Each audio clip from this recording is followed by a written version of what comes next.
Assalamualaikum warahmatullahi wabarakatuh. Waalaikumsalam warahmatullahi wabarakatuh. Pertama, marilah kita semua bersyukur kepada Allah Subhanahu wa Ta'ala dan dengan limpahan rahmat-Nya dapat berkumpul di pagi yang penuh berkah ini dalam keadaan sehat walafiat untuk mengikuti ceramah ini. Amin. Pelajaran dari kematian, sumber buku kumpulan buku ceramah dan khutbah karya Abu Mujahid.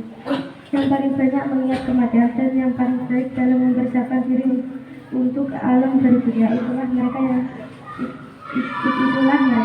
Hadis riwayat Ibnu Majah. Balita, muda maupun tua, semua akan mati. Kemarin barangkali kita dalam keadaan sehat, bugar, muda dan kuat. Namun hari ini ternyata ia telah pergi meninggalkan kita menghadap Rabbah di sana.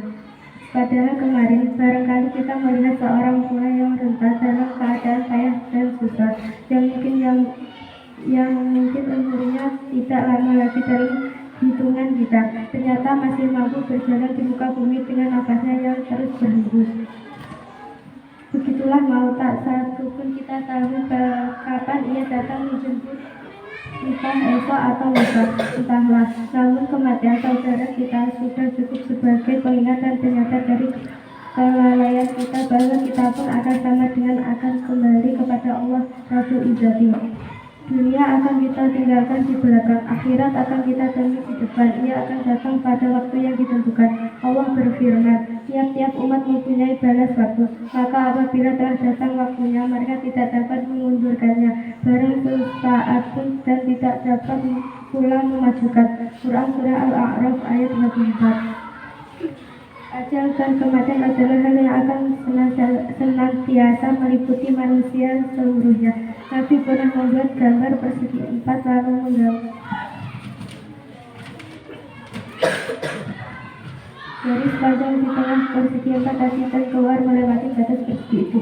Kemudian beliau juga membuat garis-garis kecil di dalam persegi tadi di samping garis panjang tadi. Dan beliau bersabda, ini adalah manusia dan persegi 4 ini adalah ajal yang mengelilinginya dan garis panjang yang keluar ini adalah cita-citanya. Dan garis-garis kecil ini adalah penghalangnya jika tidak terjebak dengan garis yang lain, maka kena garis yang ini. Jika tidak kena garis yang itu, maka kena garis yang itu, maka kena garis yang setelahnya. Jika tidak mengenai semuanya penghalang tadi, maka dia pasti tertimpa kekeluargaan. Hadis riwayat Bukhari. Beliau menjelaskan garis lurus yang terdapat di dalam gambar adalah manusia. Gambar 4 persegi yang melingkarinya adalah ajalnya.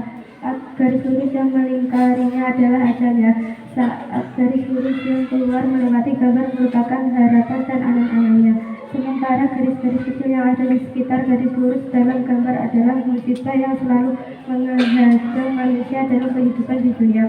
Dalam gambar tersebut, beliau menjelaskan tentang hakikat kehidupan manusia yang memiliki harapan, angan-angan dan cita-cita yang jauh ke depan untuk menggapai segala yang ia inginkan di dalam kehidupan yang fana ini, dan ajal yang mengelilinginya yang selalu mengintainya setiap saat, sehingga membuat manusia tidak mampu menghindari dan lingkungan ajalnya. Sementara itu, di dalam kehidupannya, manusia akan selalu menghadapi berbagai musibah yang mengancam eksistensinya. Jika ia dapat terhindar dari satu musibah lainnya yang menghadang dan membinasakannya, dan seandainya ia terhindar dari seluruh musibah, ada yang pasti datang suatu saat akan merenggut-nya. Nah, jika demikian, maka bagaimana mungkin manusia dapat lari dari dan selamat dari kematian? Untuk kita di dunia ini terbatas dan hanya sebentar. Orang yang berakal sepantasnya tidak tertipu dengan gemerlapnya dunia sehingga melupakan bakal menuju akhirat. Rasulullah bersabda, umur umat antara 60-70 tahun dan sangat sedikit di antara mereka yang melewati itu. Hadis riwayat Ibnu Majah dan Tirmidzi. Lihat as-Sahih. Tak salah jika panutan kita yang mulia Rasulullah mewasiatkan kita untuk memperbanyak mengingat mati. Beliau bersabda, perbanyak mengingat memutus kelezatan. Hadis riwayat An-Nasai, Tirmidzi dan Ibnu Majah. Hadis ini hasan sahih menurut Syekh Al-Albani. Yang dimaksud dalam hadis ini adalah kematian. Ia disebut sebagai pemutus karena ia menjadi pemutus kelezatan dunia. Oleh karena itu ia adalah perintah dari Rasulullah. Maka mengingat kematian adalah ibadah. Seorang akan mendapatkan ganjaran pahala yang telah mematuhi perintah hatinya. Ibnu Umar pernah berkata, aku pernah bersama Rasulullah, lalu seorang Ansar mendatangi beliau. Ia memberi salam dan bertanya, wahai Rasulullah, mukmin manakah yang paling baik? Beliau bersabda, yang paling baik akhlaknya. Lalu mukmin manakah yang paling cerdas? Ia kembali bertanya. Ia kembali bersabda, yang paling banyak mengingat kematian dan yang paling mempersiapkan diri untuk alam berikutnya. Itulah mereka yang paling cerdas.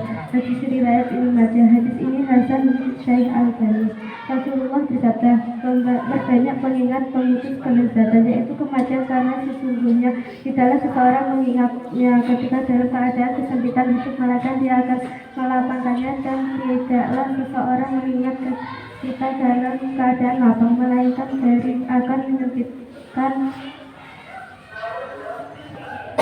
Hadis riwayat Ibnu Hibban dan disahihkan di dalam kitab Sahih Al-Jami'.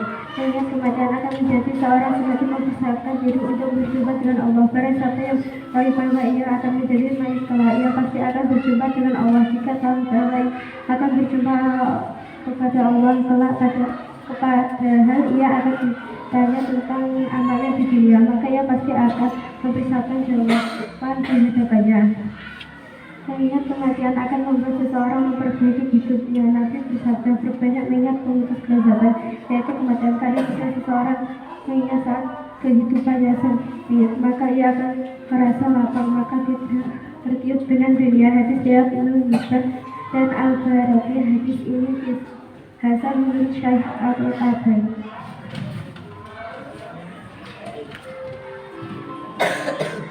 Jadi demikian hanya buktikan bahwa kita yang memang benar-benar meyakini kematian, surga dan neraka, sekali lagi agar tidak menyesal di kemudian hari. Dengan penyesalan tidak berarti wallahu waliyul taufiq. Sekian dari saya, kurang lebihnya mohon maaf. Assalamualaikum warahmatullahi wabarakatuh. Waalaikumsalam warahmatullahi